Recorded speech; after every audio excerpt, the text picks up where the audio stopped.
How can a man own half a continent on Monday and be desperate enough to sell it for pennies on Tuesday? This is the paradox of 1803. Napoleon Bonaparte, the greatest military mind of his age, standing at the precipice of total European domination, yet he was effectively bankrupt.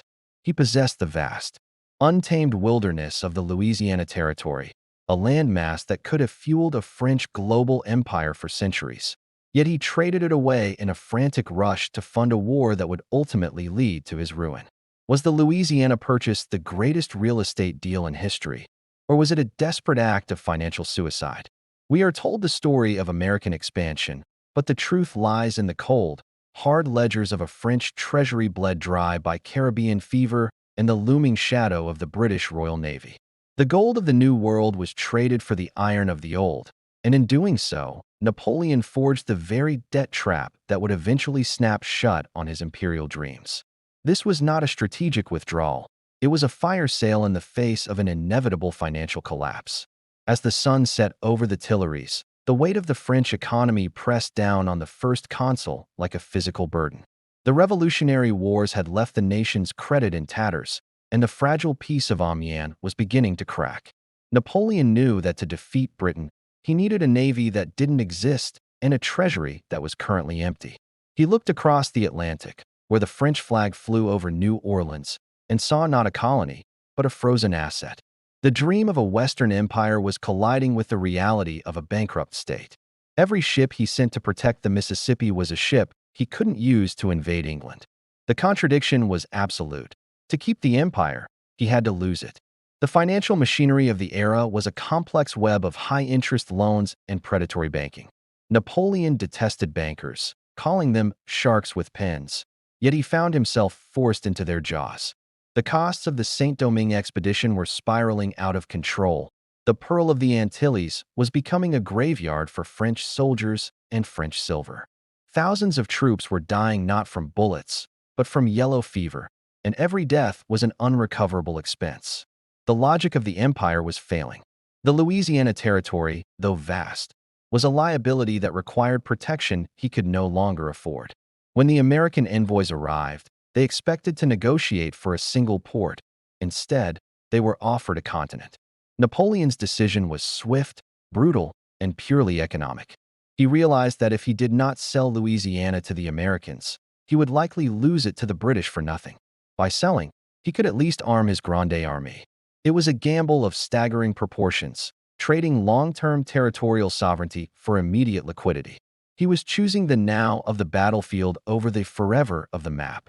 This decision set the stage for a geopolitical shift that would define the 19th century. By funding his war with the proceeds of the sale, Napoleon believed he was securing his legacy. In reality, he was funding a disaster that would eventually exhaust the very resources he sought to protect. The debt trap of 1803 was set. The ink on the treaty was still wet when the first coins began to flow into the French war chest. But the cost of those coins would be measured in the eventual collapse of the Napoleonic dream and the rise of a new global power across the sea. The road to the 1803 debt trap did not begin in Paris, but in the humid, rebellion-torn fields of Saint-Domingue. Before Napoleon could look toward the Mississippi, he had to secure the wealth of the Caribbean. Saint-Domingue was the economic engine of the French Empire, producing more sugar and coffee than all of the British West Indies combined. But by 1802, that engine was stalled. Toussaint Louverture's revolution had challenged French supremacy, and Napoleon responded with a massive, expensive military expedition led by his brother-in-law, General Leclerc. This was the first major leak in the French treasury, a financial black hole that swallowed tens of thousands of men and millions of francs. The economic historian sees here the classic trap, throwing good money after bad in a desperate bid to maintain a fading revenue stream. The cost of the expedition was staggering. Napoleon had dispatched 20,000 troops, followed by reinforcements that brought the total to over 40,000. These were seasoned veterans of the European wars, men whose training had cost the state dearly. In the tropical heat, they were falling by the hundreds every day. Yellow fever was a more effective accountant than any French clerk, balancing the books with human lives. As the costs mounted, the French treasury began to buckle. The expected return on investment, a restored plantation economy, was evaporating. Napoleon was learning a bitter lesson. An empire is only as strong as its ability to pay its soldiers. While the treasury bled, the geopolitical situation in Europe was deteriorating. The temporary peace with Britain was nothing more than a breathing room, and both sides knew it. Napoleon needed a massive influx of cash to prepare for the inevitable resumption of hostilities. He had planned for Louisiana to be the breadbasket for Saint-Domingue, providing the food and timber necessary to sustain the Sugar Islands. But without Saint-Domingue, Louisiana lost its primary economic purpose within the French colonial system. It became a disconnected limb, distant and undefendable. The financial pressure was exacerbated by Napoleon's own distrust of paper money. Haunted by the hyperinflation of the revolutionary assignats, he insisted on a hard currency economy. This made the need for silver and gold even more acute. He couldn't simply print his way out of the crisis. He had to find tangible wealth. The vast lands of the American West represented that wealth, but it was wealth that could not be spent in its current form. To turn soil into saltpeter and cannons, he needed a buyer. As the failure in Saint-Domingue became undeniable, Napoleon's gaze shifted. The Pearl of the Antilles was lost, and with it, the strategic rationale for the North American interior. The debt incurred by the failed expedition had to be serviced. The disaster in the Caribbean had created a vacuum in the French budget, one that only a monumental sale could fill. The trap was closing, and Napoleon, the master of the battlefield, found himself outmaneuvered by the simple, brutal reality of a balance sheet in the red. The second pillar of the 1803 debt trap was the looming shadow of the British Royal Navy. Napoleon was a master of land, but the sea belonged to his greatest rival. This naval disparity was not just a military problem. It was a profound economic constraint. Any colony that could not be reached by French ships was a colony that could be seized by British ones. Louisiana, with its vital port of New Orleans, was a plum ripe for British picking. Napoleon knew that as soon as war was declared, the British fleet would blockade the Gulf of Mexico, cutting off all communication and trade between France and its North American territory. To hold Louisiana, Napoleon would have had to commit a significant portion of his limited naval resources he desperately needed for his planned invasion of England. This was the strategic dilemma. Hook. How do you defend a continent when you cannot even cross the English Channel safely? The British shadow turned Louisiana from an imperial asset into a strategic burden. If he kept it, he would lose it to the British for nothing. If he sold it to the Americans, he would gain much-needed capital and ensure that the territory did not fall into British hands. Furthermore, the British financial system was the most advanced in the world. The City of London was the heart of global credit, and the British were using that credit to fund coalitions against France. Napoleon was fighting not just soldiers, but the combined wealth of the British Empire and its allies. To compete, he needed a massive infusion of liquidity. The sale of Louisiana offered a way to bypass the traditional credit markets that were often closed to him. It was a way to self-fund the coming war, avoiding the high interest rates that would further trap the French economy. The irony of the situation was that the very banks that would facilitate the Louisiana Purchase, Baring Brothers of London and Hope and Company of Amsterdam, were essentially moving money that would eventually fund the British war effort against Napoleon. The financial world of 1803 was surprisingly interconnected. Even as Napoleon sought to escape the British shadow, he was forced to work within a financial framework that the British dominated. He was selling land to Americans, using English and Dutch banks to buy weapons to fight the English. As the spring of 1803 arrived, the pressure reached a breaking point. The Peace of Amiens was dead in all but name. Napoleon's ministers, particularly Talleyrand and Marbois, debated the merits of the sale. Marbois, the treasury minister, saw the cold economic necessity. The state was insolvent, and the war was coming. The British shadow made the decision for them. The risk of holding Louisiana was 100%, with zero guaranteed return. The sale, however, offered 60 million francs of immediate relief. In the high-stakes game of imperial poker, Napoleon decided to fold his hand in America to go all in on Europe. While Napoleon paced the halls of the Tuileries, Thomas Jefferson was facing his own economic and political crisis across the Atlantic. The United States was a young nation, and the closure of the port of New Orleans by the Spanish, who were then transferring the territory to France, threatened to strangle the American economy. Western farmers relied on the Mississippi to get their goods to market. If New Orleans remained in the hands of a powerful, expansionist France led by Napoleon, the future of the American project was in jeopardy. Jefferson sent James Monroe to Paris with a limited mandate: buy New Orleans and West Florida for up to $10 million.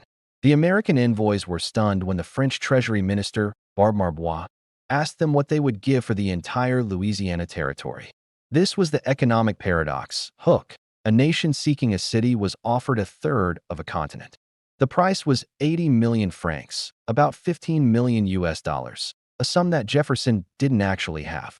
The American government was already in debt, and the federal budget was tiny compared to the task at hand.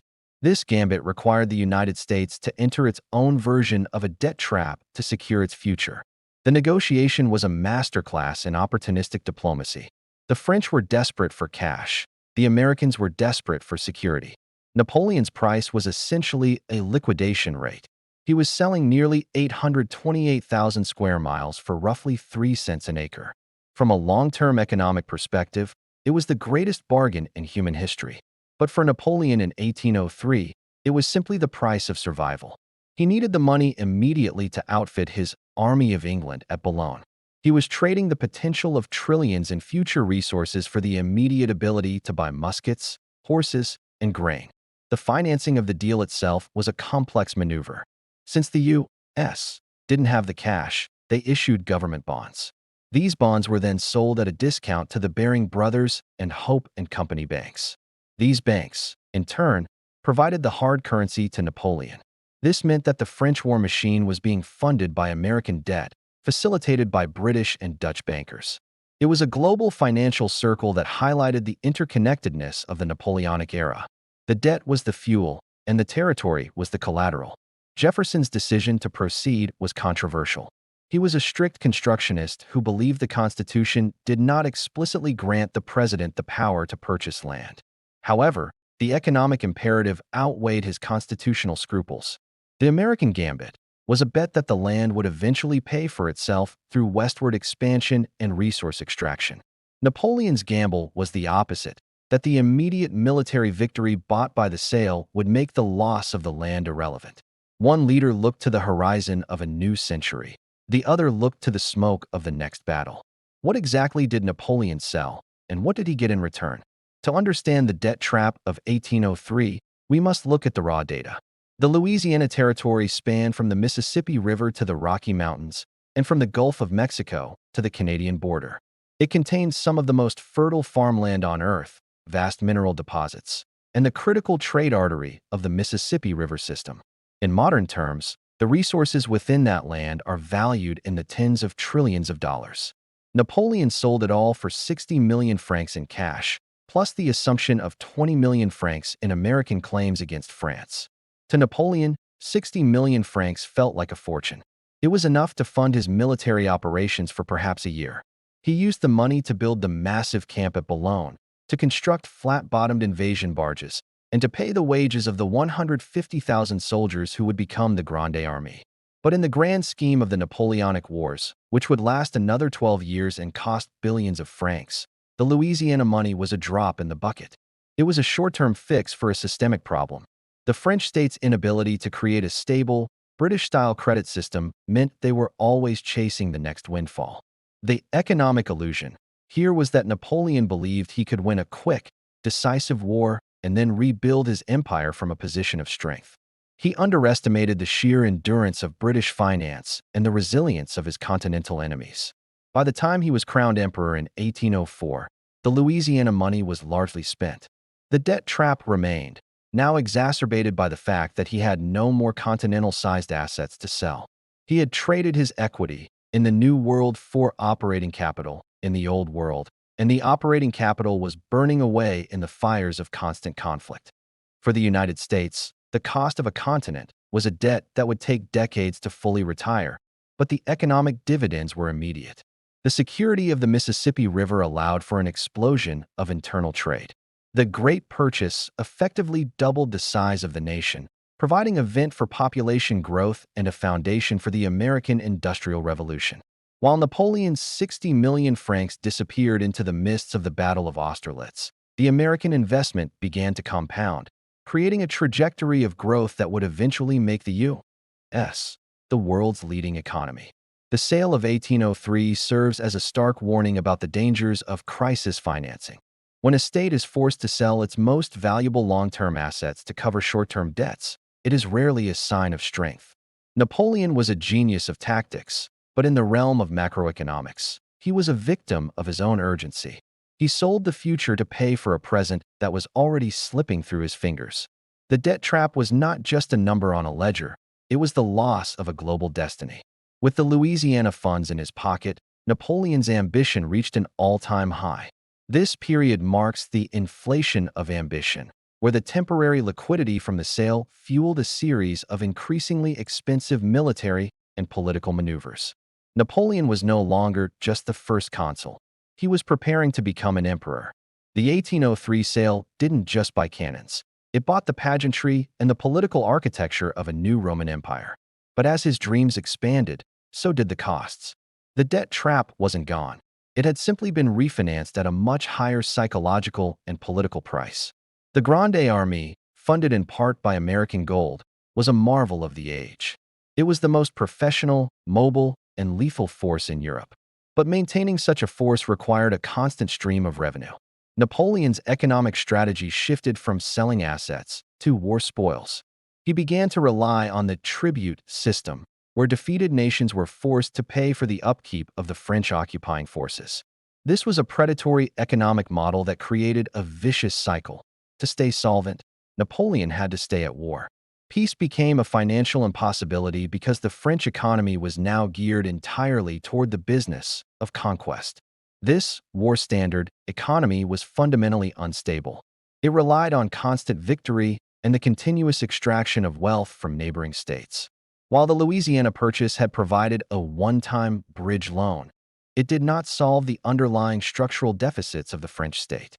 Unlike the British, who could borrow at low interest rates from their own citizens. Because of the stability of the Bank of England, Napoleon had to rely on the uncertain yields of the battlefield. His ambition was inflating at a rate that even the richest spoils of Italy or Austria could not sustain. The economic strain began to manifest in the French interior. Taxes were rising, and the blood tax of conscription was draining the countryside of its most productive labor. The very farmers who should have been the backbone of a stable economy were being sent to die on the plains of Poland and Spain. Napoleon was effectively shorting the French labor market to fund his military long. By 1806, the temporary relief provided by the 1803 sale was a distant memory. The debt trap was tightening again, and this time, there was no more Louisiana to sell. The contradiction of Napoleon's rule was that his military successes created an ever larger empire that was ever more expensive to govern and defend. Each new territory required more administrators, more garrisons, and more infrastructure. The Napoleonic Code was a brilliant legal export, but it couldn't balance the books. As he pushed further into Europe, the logistical and financial costs grew exponentially. The inflation of ambition had led him into a strategic cul-de-sac where the only way out was more war, more debt, and more desperation. Desperate to break the British financial stranglehold, Napoleon launched his most ambitious economic project, the Continental System. This was a massive, continent-wide embargo designed to ruin the nation of shopkeepers by cutting off their trade with Europe. If Napoleon couldn't defeat the British Navy, he would starve the British treasury. In theory, this was a bold attempt to create an autonomous European economy under French leadership. In practice, it was a failed foreclosure that accelerated the collapse of the French debt trap economy. The Continental System was an economic disaster for the very people Napoleon claimed to be liberating. European ports, from Hamburg to Naples, saw their trade dry up. Smuggling became the only growth industry. The lack of British manufactured goods and colonial products like coffee and sugar led to soaring prices and widespread discontent. Napoleon was trying to force a 19th-century economy into a mercantilist mold that no longer worked. He was fighting the invisible hand of the market with the iron fist of the military, and the market was winning. The British responded with the Orders in Council, blockading all ports that excluded British ships. This effectively cut off Europe from the rest of the global economy. For France, the results were catastrophic. The domestic industries that Napoleon tried to protect were starved of raw materials. The continental trap was now complete.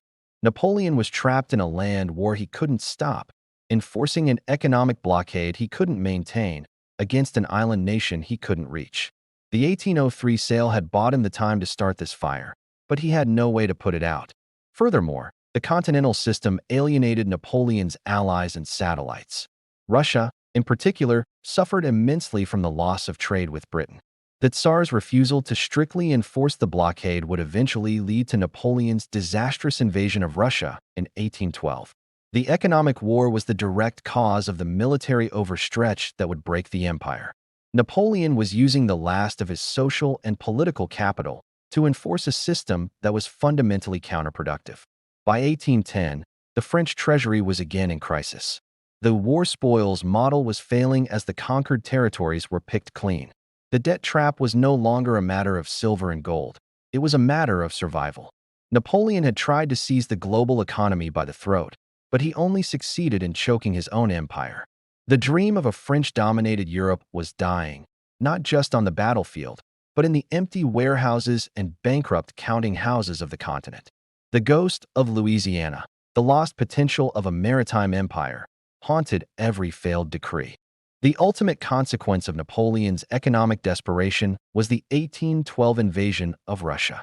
Driven by the need to enforce the continental system and silence the last major European power flouting his decrees, Napoleon assembled the largest army the world had ever seen. But the Grande Armée was a hollow giant. The financial strain of maintaining 600,000 men on the move was more than the French state could bear.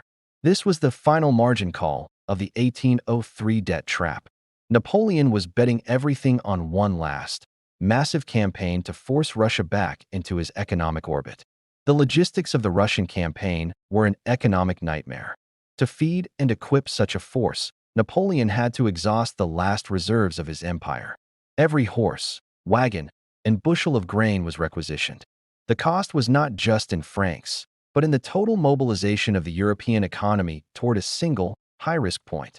As the army marched deeper into the Russian interior, the return on investment plummeted toward zero. The Russians practiced a scorched earth policy, ensuring that Napoleon found no wealth to extract, no food to requisition, and no spoils to send home. The retreat from Moscow was the literal bankruptcy of the Napoleonic dream. Of the 600,000 men who entered Russia, only a fraction returned. The loss of equipment, hundreds of thousands of horses and thousands of cannons, was a capital loss from which the French military would never recover. The debt was now absolute. Napoleon had lost his army, his prestige, and his financial foundation. The 1803 gamble had finally run its course.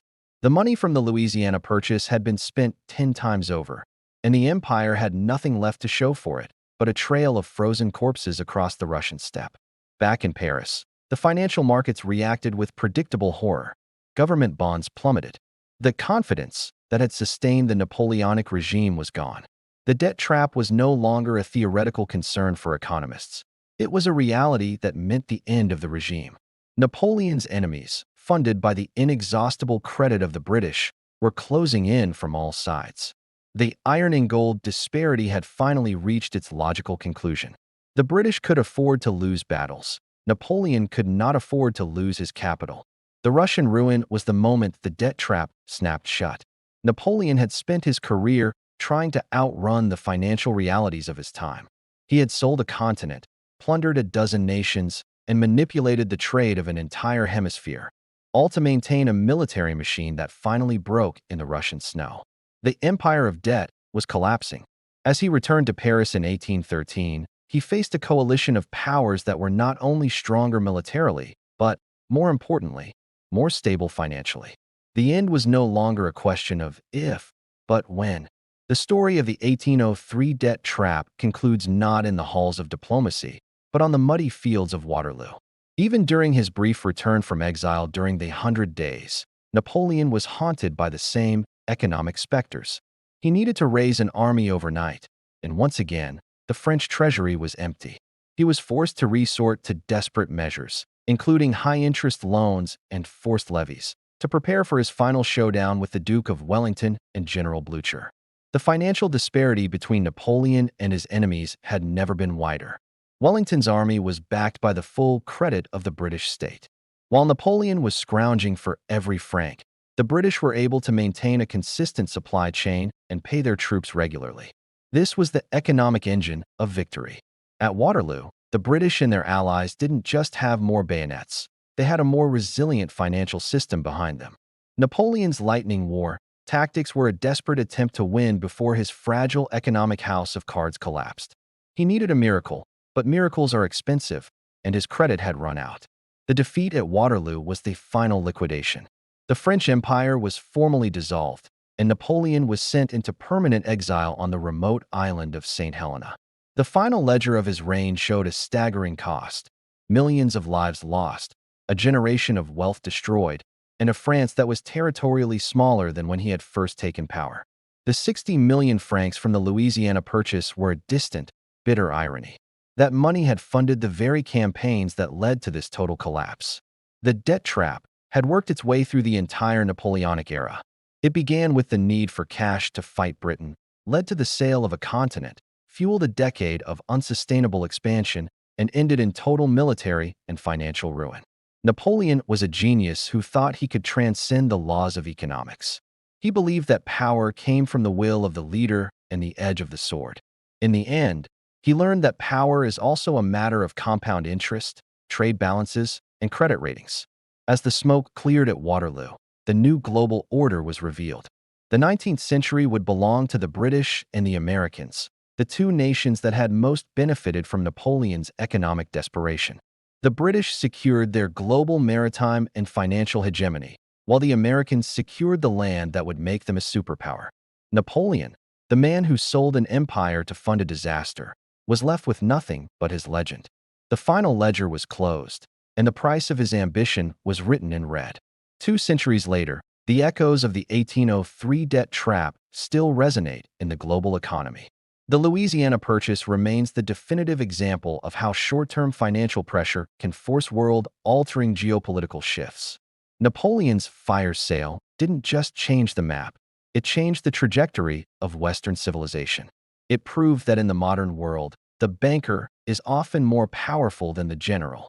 The legacy of 1803 is a reminder that national security and economic stability are inseparable. When a nation loses its ability to fund its future, it is forced to sell it. For the United States, the legacy is one of unparalleled growth. The debt of 1803 was the best investment the nation ever made. It provided the resources that fueled the American century, from the gold of the Black Hills to the oil of the Great Plains and the timber of the Pacific Northwest. The purchase created a continental market that allowed the U.S. to become a self-sustaining economic engine. What Napoleon saw as a disposable asset became the bedrock of a new global hegemon.